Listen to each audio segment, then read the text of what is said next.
Dawn, we're finally live after that little twirly button. It finally let us in. Hi. Hi, how are you?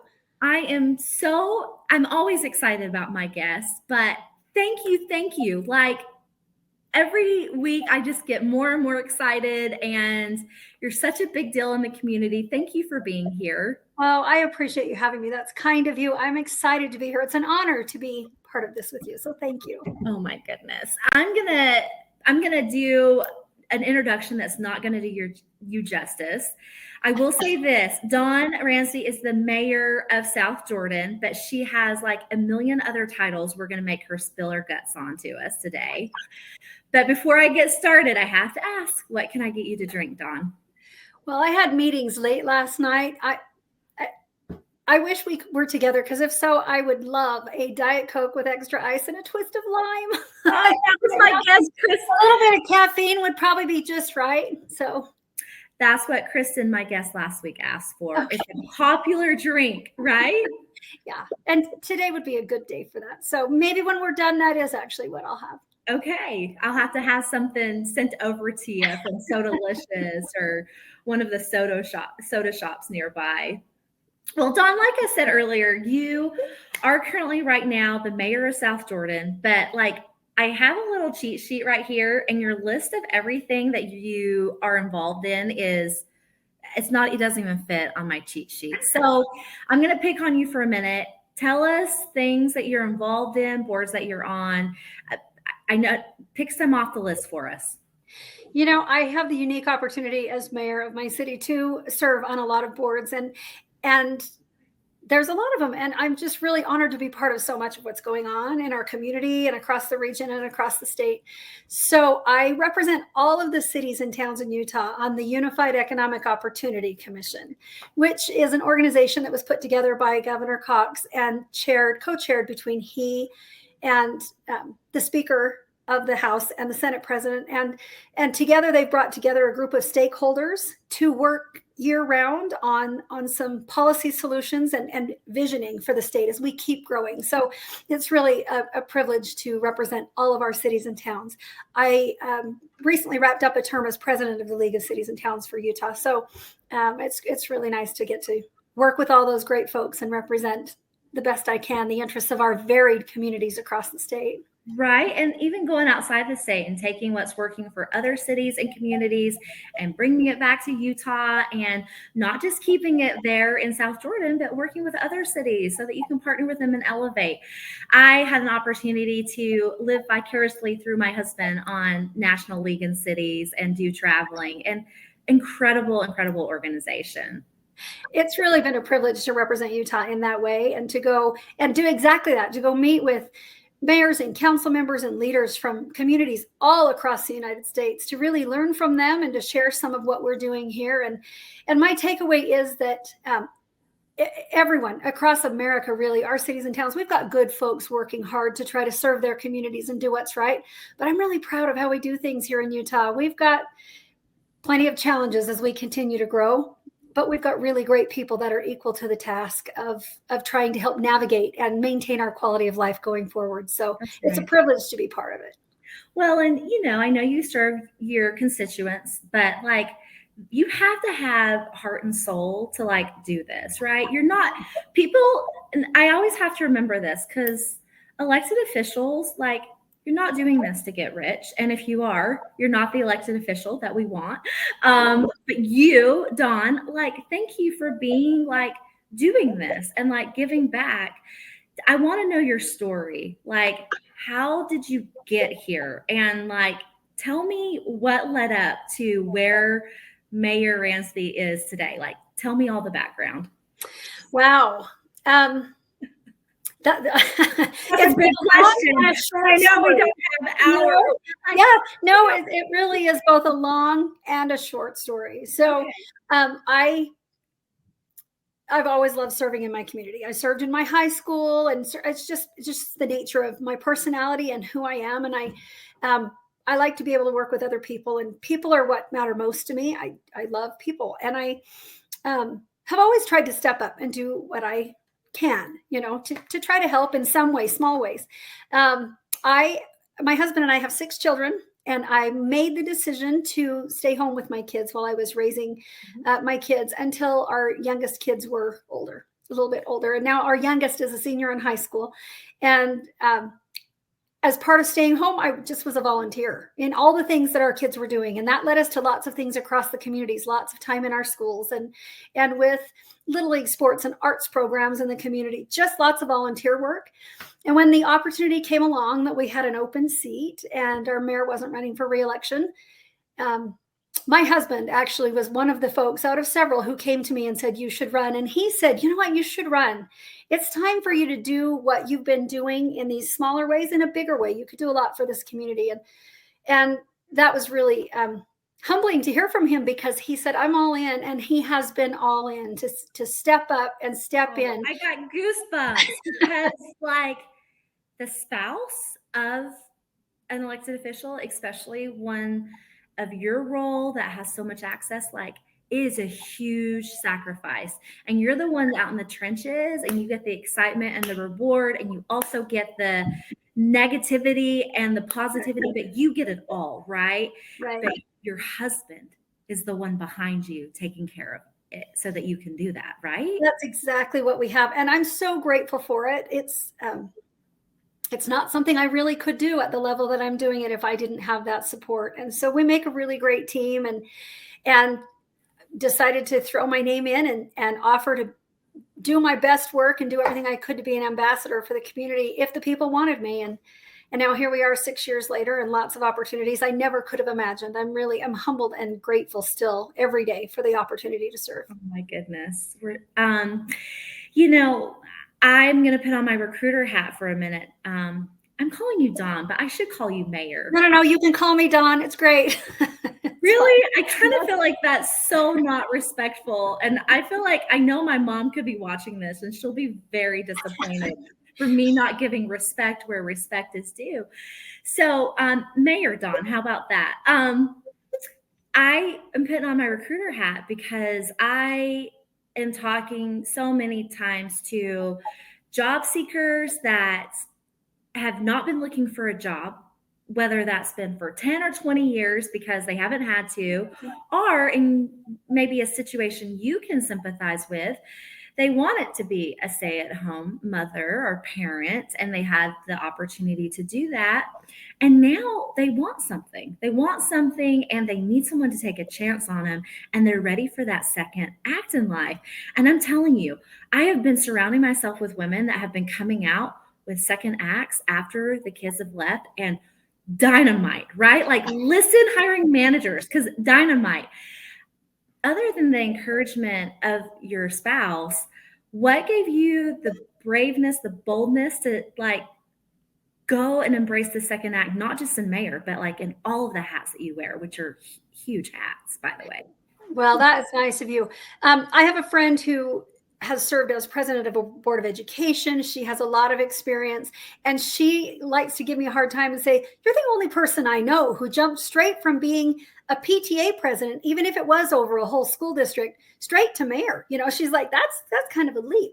But I don't think it is, because I think all of the collective experience that we have, whether we have the opportunity to stay home with our kids, whether we have different work experience, it doesn't matter what it is, whatever our diverse situation looks like, I think those experiences are what we need to help us become what we can become. If we recognize it, choose to learn from it, and choose to try to become better and learn from whatever experiences we have. I've always been a self-taught learner, an eager learner. And so I didn't have any experience in local government when I ran as mayor, but I had a lot of experience in our community. I knew the residents of our community, and I'd been involved in so many things, just average things that we all, do a little bit of here and there and try to help where we can. That I think it's a multitude of experiences. But if we recognize those opportunities and figure out what we can learn from them and how they can help us transition into this phase 2 of life. I love that you call it Act 2. It's true. This is like my grown-up life 2.0, Right? And I loved the first act, and I'm loving the second act, and they couldn't be more different, but they're actually a great opportunity to build on the experiences I've already had. Well, you have a really good support network. you have ideas, you're willing to put in the hard work to like make things happen. Like that's a triple combo effect. I will say one of the things that was really interesting as I was, stalking you, because I'll admit this, like my husband is the biggest fan of Mayor Dawn. And I was telling her this when we were talking earlier today. I was like, my goodness, the way Corey talks about you, like, I mean, he's not that type of person. He's not the type of person that is impressed easily. And he's so impressed by Mayor Dawn. And one of the things I was really impressed about, and maybe I misread this, that you just got like your degree like this year. Like, tell me about why you would do that. Like, tell me. Yeah, that's true. Well, if anything, I hope that as I tell my brief story here, that people take away that it is never too late to do something you want to do. I always planned on finishing my college degree as a young person, traditionally, the way, a lot of people do. But we each have a different path, and life presents opportunities that sometimes make decisions, and sometimes they all seem like good options, and we have to determine what's best for us. Sometimes we don't have as many options as we thought we would have, right? So we navigate what our path looks like and do the best we can. And after going to school for a couple of years, our kids started to come a little sooner than we anticipated, and we were thrilled about it. But my hands were pretty full trying to navigate both. And one day I made the deliberate decision to take a step back from school. I wanted to spend more time with my babies instead of feeling like I was choosing something else at the moment that was optional for me, that I didn't have to be doing. Not everybody has that opportunity, and not everybody chooses that. Like I said, it's all different for each of us, but my path allowed me that opportunity.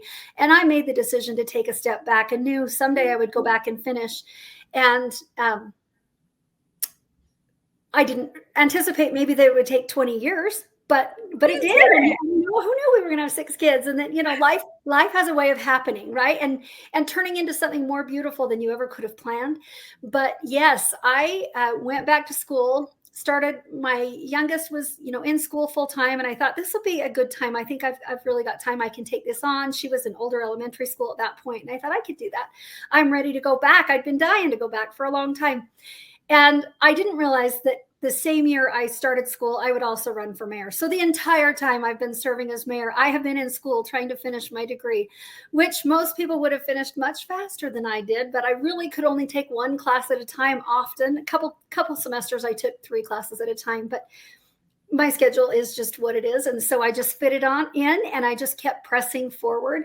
And so, yes, just April of this year, I just graduated with my undergraduate degree. I finished my undergrad degree and taking a little break before I start grad school, but it's never too late. It's never too late. And I mean, big takeaway for me, I do not pride myself in being busy, right? And everyone, you know how you get, I know you get this all the time. You're so busy, you're so busy, you're so busy. And I almost start cringing because I don't take that as a badge of honor. I don't take that as a compliment. I want to be impactful, right? Wherever I'm at, in the moment, I want to be impactful. I want to be deliberate. Like, I try to go out of reactive mode, because if I can get into deliberate, impactful mode, and I don't care if that's me just being at home with my son and being like, I am a mom right now and nothing else matters to me. And if that comes across as being busy, then so be it. I think the tangent that I'm getting off on here is that, like, yes, you're busy, but more so than busy, holy cow, you're deliberate and you're impactful, and you're like determined to get your degree. And the mayor Sal Jordan got her degree in 2023, 6 years into serving. I mean, that is impressive. Well, that's kind of you. Thank you. I love that you pointed out busy. There is very much a difference between busy. I could be just a busybody who wants to just dabble in all the things, or choose to have my name be attached to things. That's not what this is. I'm not going to agree to be part of anything that I don't feel like I can be deliberate about. And that can be one thing or many things, but whatever your decision is, be deliberate about it. And when you decide that you want to accomplish something, go for it. There's always going to be obstacles, and it's always going to take time, but it was going to become 2023 anyway. So, I may as well graduate this year. Use the moment. So we talked about briefly where you've been. We talked just super briefly about where you're at.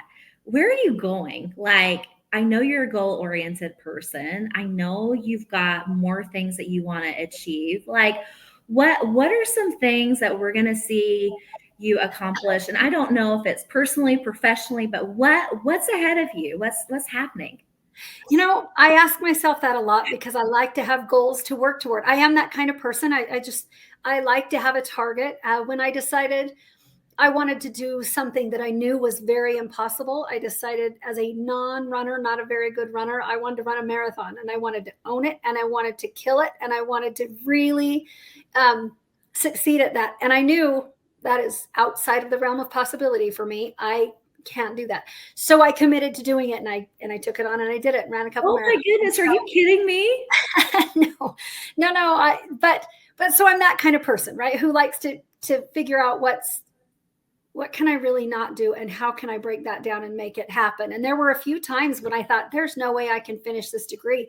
I graduated from Brigham Young University, and the program in Provo is a very traditional program and I'm a very non-traditional student. My schedule's pretty hard. And there were several times when I thought, there's no way I can accomplish this. I actually can't do it. And you got to get over that kind of talk to yourself, So get over that talk. You have to. Your brain's going to tell you that, and you have to be stronger than that, and you have to overpower that voice. So what's next? I wonder that all the time. Actually, I almost feel like I'm bracing myself, because I don't think I could have imagined what my life would be like right now. There's more opportunities than I could have. Well, I'll never do this. But whatever you say you're going to do next, get out of the way, because you're doing it. I mean, like, I'm telling you, the power of believing in things, like, it is a real thing. I have thought to myself, do I have, what is it, ESP sometimes, where is that the acronym? I have thought about clients sometimes, right? I'll just randomly think of a client that maybe I haven't worked with lately, or I'll pass a building, or I'll think about someone. And if I can remember, like, when I think about it, like, Emily, you need to, like, reach out to that person and connect. It's always amazing what comes of it. And I'm just like, there is something in the universe about, like, when you think about it and you believe it, and you, like, it helps the accomplishment, or it helps unsolve an issue or a mystery, or make something easier in your life. Like, there is something in the universe out there. I will say that. Do you agree? I do. And I think it's really important you have to be able to visualize. You have to visualize success, because it's way too easy to give up. Motivation is fleeting, right? We know that. You can get all excited. It is not the same to be excited about something as it is to be all in long term, even when it is not exciting, whatever it is, when it's really hard, when it's grueling, and you're like, this is not what I wanted. This is not even worth the finish line. It's too much. So I do think you need to trust in those moments, those little impressions that come, act on them, be brave. I feel like I'm much braver than I feel like I ever used to be. And it's something I feel like I have to learn a little bit more every single day as we go forward. And then, come what may, whatever opportunities the future holds, I just hope to be ready for whatever that looks like, and do the best I can right now to not leave anything on the table. I want to wear myself out during this opportunity that I have to be mayor, and I kind of am. So I would imagine when you go home one night and your head hits the pillow, you're instantly asleep. Is that you? Are you instantly asleep? Often that is the case. I don't get as many hours of sleep as probably I should. In fact, my doctor tells me that. Everybody tells me that you need to sleep more. But sometimes though, things weigh heavy. Last night I had a hard time going to sleep. There are heavy things that are weighing. And so sometimes being able to shut my mind off and calm it down, because there's a lot. I didn't get home from work till late last night. And so, yeah, I'm usually tired, but I can't always shut it off. And sometimes it takes some time to process it, because life is full of challenges, and the world we live in is full of challenges. And when I watch the media coverage of what's happening in Israel and think about our own challenges in our country and things we're just working on here in our own city, in our own community. The challenges are real, and the obligation to try to problem solve and find solutions where you can is real. And we can't do that for everything. Not everything's in our control. Oh, I am so grateful that you brought this up. Because I want to be respectful of your time. I know you have another commitment, but I was just thinking, maybe someone that doesn't know you or I that's watching this is thinking, oh, she's the mayor. She ran a marathon. She didn't have to work when, she was raising her kids, like easy, easy, easy. Like, thank you for just having a little bit of real talk with us for a minute. That, like, yes, like, you're an optimistic person. You make things happen. You're willing to work hard to make those things happen. But that does not mean that you are up sleepless nights because there's heavy things that are impacting you, and doesn't always mean that you can be smiley and seize the day. Like, we have those things. So I am so glad that you brought that up. Thank you. Thank you. I appreciate you mentioning that, because it might sound, or look on paper like, oh, that is pretty easy. That's pretty great. And while I can say I am grateful for the opportunities I've been blessed with, none of it's been easy. I didn't grow up with privilege. I didn't grow up with any opportunities like that. And it just is a matter of deciding what you want from life. And we are blessed to live where we can make those choices for ourselves and work hard. And so that's what we've done. Neither one of my husband or I came from much opportunity, and so together we just decided what we wanted for our family and for our kids, and we've worked really hard to make it happen. And I think no matter what your situation is, you can do the same thing. Don't be afraid to even start phase 2, act 2, grown up life 2.0, whatever that means. If you're looking at a different career, if you're facing a challenge you never anticipated, if things did not go the way you thought they would go. I didn't imagine that when I finished my second marathon, I would walk away and think, wow, my foot seems to be hurting. Everything's hurting, but it's hurting. I didn't know it was an injury that would cause 4 surgeries and eliminate my ability to run ever again. So it's not always easy. There's more than meets the eye. Don't be afraid to go after it and then pivot when you have to. I will say those are the moments where I feel the most brave and bold, when I can just remind myself, okay, Emily, this is worst case scenario. You have so much to gain and so little to lose. And by not trying, you will have regrets, right? So how bad do you want it? How about are you going to make it happen? I didn't come from a childhood of privilege either, but I will say I had amazing parents that I didn't want for anything. They took care of all my basics, and most importantly, like love and encouragement. And they were always like, you can do anything, but they always made me commit. If I started something, I had to finish it. And I really appreciate that, because I think I would have maybe started and quit a lot of things. So thank you, Mom and Dad. Thank you so much for sharing that. I love learning that about you. In fact, I would, offline love to learn so much more about you. I really look forward to getting to know you better. I know where to find you. You're on my phone. You're a future lunch date. Yeah. We are coming up on the 23-minute mark. I'm going to finish with a quick 60-second lightning round. Okay. So, Mayor Dawn, when you're not the mayor and you're not on all of your boards and you're just not freaking saving the world for us and volunteering, seriously, like what are you doing? What's your just downtime look like? There's not much of it, but I love to spend time with my family, with my kids. I love to entertain and do Sunday dinner. I don't cook nearly as much as I used to, but I still love to do that. I love to sing. I used to sing a lot before I was elected, and I don't really sing except on the radio anymore. Okay. And I love to go to Disneyland. So, favorite Disneyland ride? Oh gosh, Big Thunder Railroad. Yeah. Okay, I'm going to invite myself over for Sunday dinner. What are you going to cook me? Because I can't cook and I won't bring anything. Oh, man. Well, it's October, so probably homemade cream of chicken noodle soup, and it's the thicker kind. Not, I like the thicker kind right now with rolls and yeah. I'm hungry. We'll make you something good. And it's a rainy day. All right, last question. You're a singer. What's the song you want to sing? Belt out. What's your favorite song you're singing right Oh, you know what? I don't know. Right now, I mean, don't hate me for this. It's October, but I'm starting to turn on Christmas music again because Oh I no. performed Christmas music for so many years, and we always had to start in like September. So that's when Christmas music starts for me, and that's normal to me, and I love it. And You and my son, he sings Jingle Bells year round. He's 4, and if he's doing something he doesn't not supposed to be doing, or he's trying to divert attention, he will just start singing Jingle Bells, and it works every time. good for him. He's So a kid cute. after my own heart. I love that. Yeah. Well, Mayor Dawn, it has been just a delightful discussion. Thank you for letting me and LinkedIn get to know you better. Thank you so much for your time. Emily, I appreciate it. Thank you so much. Okay, I'm a big fan. Keep doing what you're doing, okay? You too. Thank Thanks, you. God.